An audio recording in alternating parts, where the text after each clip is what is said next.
Hello and welcome everybody. And in today's session, you're going to talk about how to know when not to trade, because this is a very important skill that you need as a trader, right? So remember that the highest paid traders in the world, they don't trade the most. They actually trade the least because they know when not to trade is a skill for them. Okay, so this is basically more of a skill, and you realize that again, most traders, they think that progress comes from activity. That is more charts, more setups, more entries. But the truth is a huge percentage of trading losses come from trades that never needed to be taken in the first place. Therefore, in this video, I'll be showing you how to recognize when not to trade and why this discipline alone can transform your results. Okay, so and what you need to understand is that not trading is an activity decision that you need to make as a trader. Okay, so you need to restrain yourself basically so that you can be able to protect your capital. Selective traders, they survive longer, or they see a lot of longevity. So not every setup that you see that is a tradable setup. You have to have some ways, some criteria, some checklist, so that now you can use that to help you overexpose yourself in trading most of the time, so that you can filter and take only A plus setup, because the more you trade, the more the chances of losing them in the market. Okay, so and what you need to understand is that not trading is an activity decision, not a passive one. So you need to restrain yourself, not hesitate, because trading is a discipline. It's all about a discipline. And here is the activity trap. Most of the people think that more screen time is equals to more profits, or more trades is equals to more progress. Others think that trading rewards selectivity, not effort. So you really need to bring yourself from a point that you have to demystify these myths, because these are more like over myths. Because you realize that in trading, okay, trading doesn't reward effort. Actually, what it rewards is selectivity. And you can sit at charts for 8 hours and take zero trades, and that can be a productive day.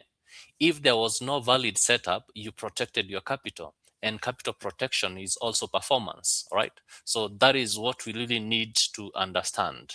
So when there is no clear setup, right, if there is no clear setup, okay, so that means that you should not trade. Okay, because I'm gonna share with you actually 5 situations when you should not trade. Number one, when there is no clear setup. So that means if you have to convince yourself to take it, therefore don't take it. So high probability trades are obvious within your rules. If clarity isn't there, then you have to stay out. Okay, so the reason I'm saying that clarity first, execution second, right? So then the other situation when you should not trade is when we have low liquid session. During low liquid session, why? Because you realize that low volumes is equals to low opportunities. Okay, and also in this kind of a market, we have a bit of choppy price action. There are higher chances of fake moves. Okay, so you have to really demystify that, because dead markets condition create chops, they create fake moves, they create unnecessary stop out. So if volume isn't present, therefore opportunity likely isn't either present. Okay, so then the third situation is after hitting your daily loss limits. Okay, because I realize most of the traders, they have the profit limits, but they don't set the loss limit. So you have to set both profit limits and stop loss limit. Why? Because the moment you hit your daily loss limit, and this is critical, by the way, the moment you hit your daily loss limit, um, if you continue to trade after that maximum loss, then that is not discipline. That is basically what we call revenge trading in disguise as determination. So you should plan, or you should have a plan to decide when to stop, right? Not your emotions. So because the moment you start now trading even after hitting your daily loss limit, then you'll be doing revenge trading, and that destroys the discipline. So the plan should your trading plan should decide when you need to stop trading. Okay, so the other number four thing, or number four situation when you should not trade is after or when emotion is elevated, when your emotions are elevated. Okay, so what do I mean by this? Because when your emotions are elevated, this is a situation whereby you feel hungry, you feel impatient, you feel overconfident, you feel desperate to recover, and you are not trading the markets. If you continue trading, you'll not be trading the market, rather you'll be trading your feelings, and therefore it is important to step away. Okay, avoid trading when hungry, when frustrated, overconfident, and desperate to recover. Those situations, avoid them completely. Okay, and the fifth situation, which you should stop trading, is when you are breaking routine. Okay, when you are breaking routine, or when focus is compromised.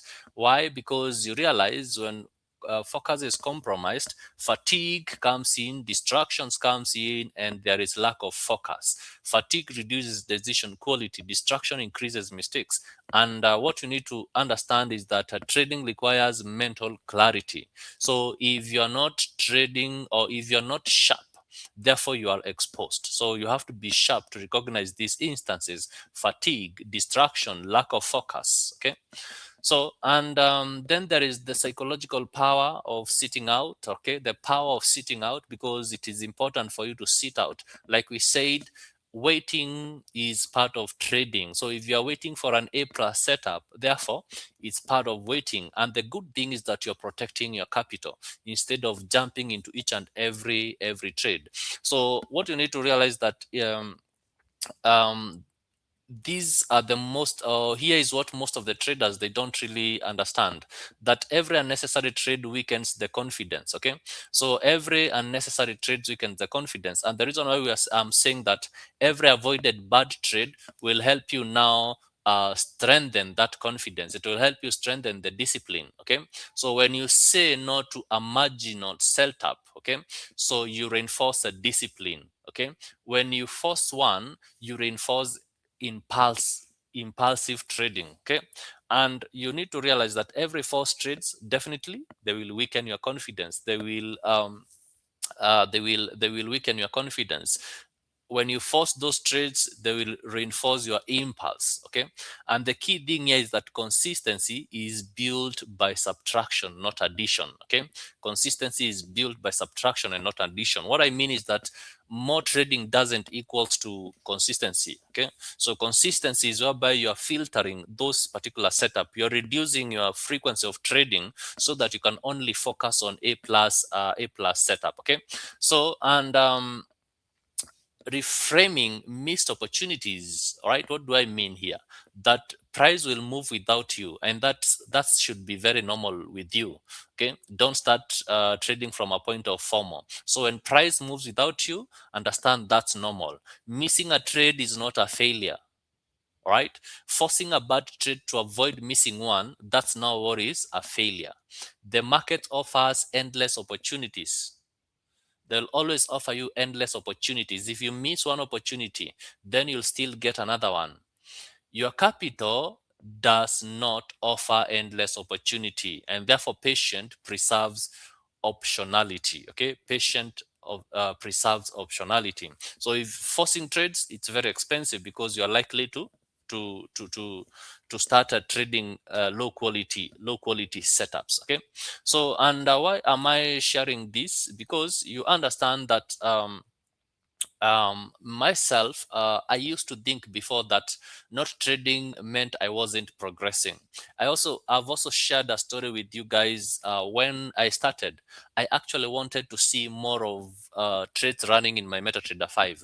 Of course, I wanted them to be in blues, but most of them, they ended up in red because there was that excitement, me looking at my MetaTrader 5 as a newbie and seeing that, oh my goodness, I'm now in the world of Forex trading. I can be able to trade. And therefore, seeing trades running in my MetaTrader 4 brought with me some kind of excitement, right? They brought with me some kind of excitement. But what I learned was this, that my biggest equity improvement came from the trades I didn't take. That is less activity, better decision. Okay, so the moment I shifted my focus now from less is more, right? Less is more, right? And the more is expensive. Therefore, I started seeing less activity and a better execution. Okay, so capital preservation mindset. This is the mindset that you need to have, that your capital is limited, but opportunities are unlimited. And therefore, you have to protect your capital first so that now you can be able to tap into those unlimited opportunities. Because if you don't protect your capital, therefore you'll see those endless opportunities, but you can do nothing about it because you don't have any capital to trade, right? So that is very significant. So in summary, what we are talking about is that you should not trade when setup is unclear. So if you're not sure, if you cannot be able to give two reasons, more than one reason why maybe probably you are taking this setup, if you cannot be able to explain why you are buying, why you are selling, then that setup is not clear. And therefore, you should avoid taking those kind of trades. Also, do not trade when liquidity is low, because during these instances, there are a lot of fake outs. There is a lot of choppy price movements. And if you engage in that kind of a market, higher chances that you're going to lose. Then when your emotions are high, we said if you're angry, if you're frustrated, therefore avoid completely being in the market during those instances. When you are overly overconfident, desperate to recover, okay, avoid those instances. And then when the rules are broken, please stop trading. This is when you feel fatigue, distraction, lack of focus. Why? Because we said trading requires mental clarity, and if you're not sharp, therefore, you are exposed in the markets. Okay, so my final thoughts in this particular scenario is that not trading is a skill. That's what you need to understand from today henceforth. Not trading is a skill. Restraint builds longevity. The more you restrain from the markets, the more you build longevity, because you're protecting your capital, and capital preservation is what comes now with longevity. Remember, consistency is not built by how many or the more number of trades you take. No, consistency is built by subtraction.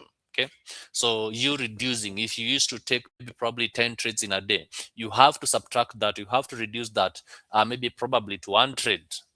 Okay, so and then selective traders win long term. So you have to be selective. Not every setup is worthy taking. Let's say, for instance, I take between 2 to 4 trades in a week, and if I do that, therefore that means that I need to get at least one, maybe probably one trade per day. So if I get a trade in the London session, I don't need to trade in the New York session. If I get a trade in the New York session, then that's fine. Okay, but what I'm saying is that is basically one trade per session, because you have to be selective. As much as you see a trade looking very enticing, a setup looking very enticing, so you have to respect your rules and follow your rules, because the key thing that you're doing here is to help us preserve our capital. Okay, so in the next video, I'll be showing you, or I'll be breaking down what smart money really is and what it does not, because this concept is widely misunderstood, and confusion around it leads to poor decision disguised as sophistication. Okay, so until the next video, keep safe and see you in the next one.